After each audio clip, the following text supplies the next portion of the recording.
Hello, my name is Travis Irvin, and this is going to be my video for the ethical approaches assignment.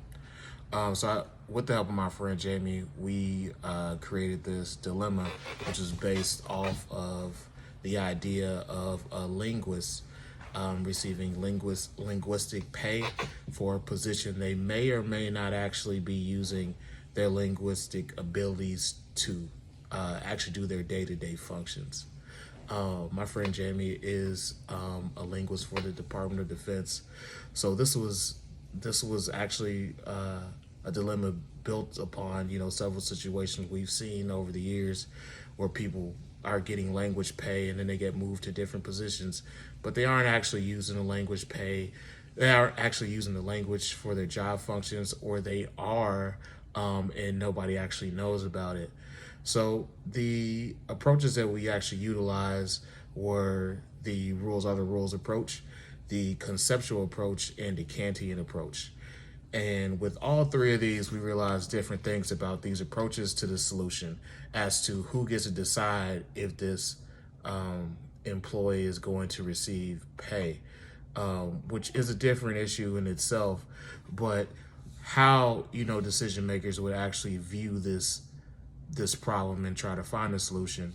So with the rules are the rules approach, what we realize is that within the government, as far as how they determine people being paid for language skills, is that actually there's multiple sets of rules and there's multiple sets of guidance.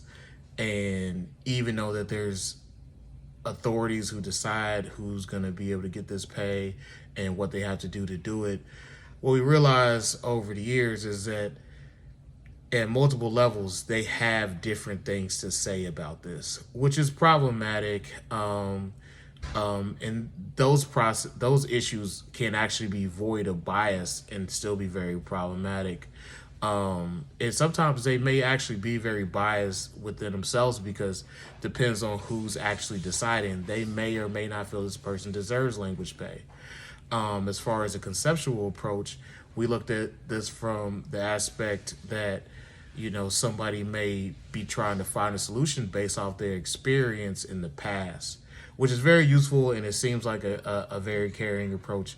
But that can have a lot of problems, because whoever is getting to decide, they may have very little experience. They may know very little about the actual guidance, or they may know a lot, or they might have actually dealt with the solution long ago.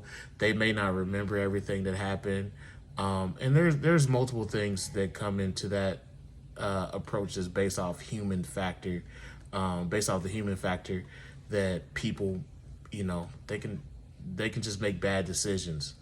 As far as the Kantian approach, which was based solely off duty, the problem that we found with that is that the biggest question is whoever is making the decision and how they decipher duty.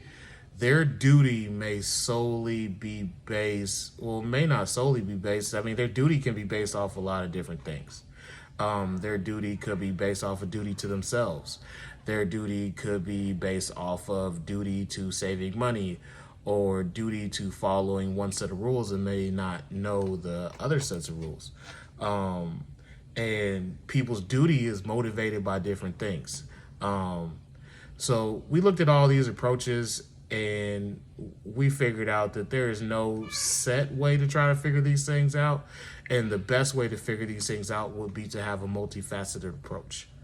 That is the conclusion of this assignment, and thank you for listening.